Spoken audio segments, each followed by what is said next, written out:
दरम्यान या क्षणाची सगळ्यात मोठी बातमी आपल्यापर्यंत पोहोचते। माणिकराव कोकाटेंचा राजीनामा जवळपास निश्चित असल्याचं सूत्रांचं म्हणणं आहे। सोमवारी कोकाटेंचा राजीनामा होण्याची शक्यता वर्तवण्यात येते।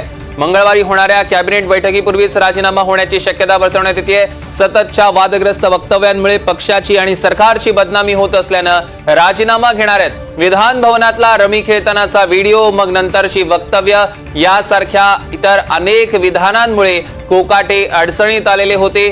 त्यांच्या सातत्यानं राजीनामा घेण्याची मागणी विविध संघटनांकडून करण्यात येत होती। विरोधी पक्षांकडून देखील या मागणीला जोर धरू लागलेला होता आणि आता अखेर माणिकराव कोकाटेंचा राजीनामा जवळपास निश्चित असल्याचं सूत्रांचं म्हणणं आहे। सोमवारीच कोकाटेंचा राजीनामा होण्याची दाट शक्यता वर्तवण्यात येते। मंगळवारी कॅबिनेट बैठक आहे आणि त्याच कॅबिनेट बैठकीपूर्वी हा राजीनामा होण्याची शक्यता वर्तवण्यात येते। आपण बघितलं तर सुरुवातीपासूनच कोकाटेंनी अनेक वादग्रस्त विधानं केलेली होती।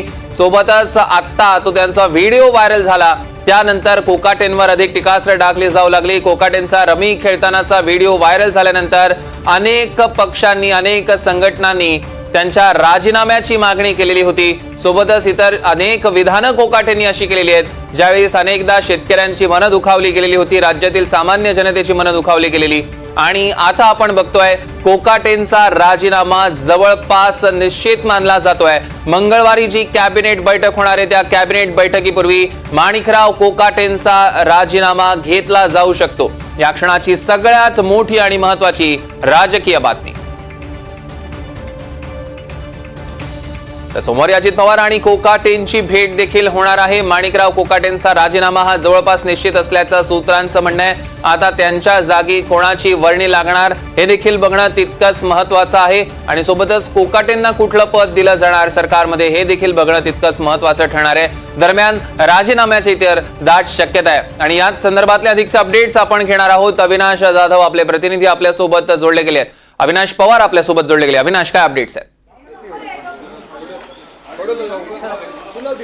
सौरभ, आपण पाहतो की गेल्या काही दिवसांपासून कृषी मंत्री माणिकराव कोकाटे यांचा रमी खेळतानाचा जो व्हिडिओ आहे तो व्हायरल झाल्यानंतर संपूर्ण राज्यभरामधून या विषयीचा संताप व्यक्त केला जातोय। आज जे विजय घाडगे आहेत छावा संघटनेचे, त्यांच्याबद्दल देखील आता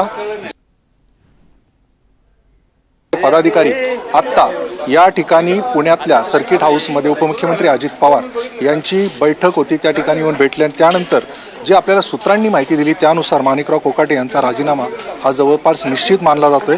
सोमवारी माणिकराव कोकाटे यांचा राजीनामा होण्याची शक्यता आहे, म्हणजे मंगळवारी होणारी जी कॅबिनेटची बैठक आहे त्याच्यापूर्वीच हा राजीनामा होण्याची शक्यता आहे। सततच्या जे वादग्रस्त वक्तव्यामुळे ही पक्षाची बदनामी होत असल्यामुळं हा राजीनामा घेणार असल्याचं सूत्रांकडून कळते, कारण आत्ताची जी बैठक सुरू आहे उपमुख्यमंत्री अजित पवार त्या दरम्यान हा सगळा जो घटनाक्रम आहे तो आपल्या समोर येतोय।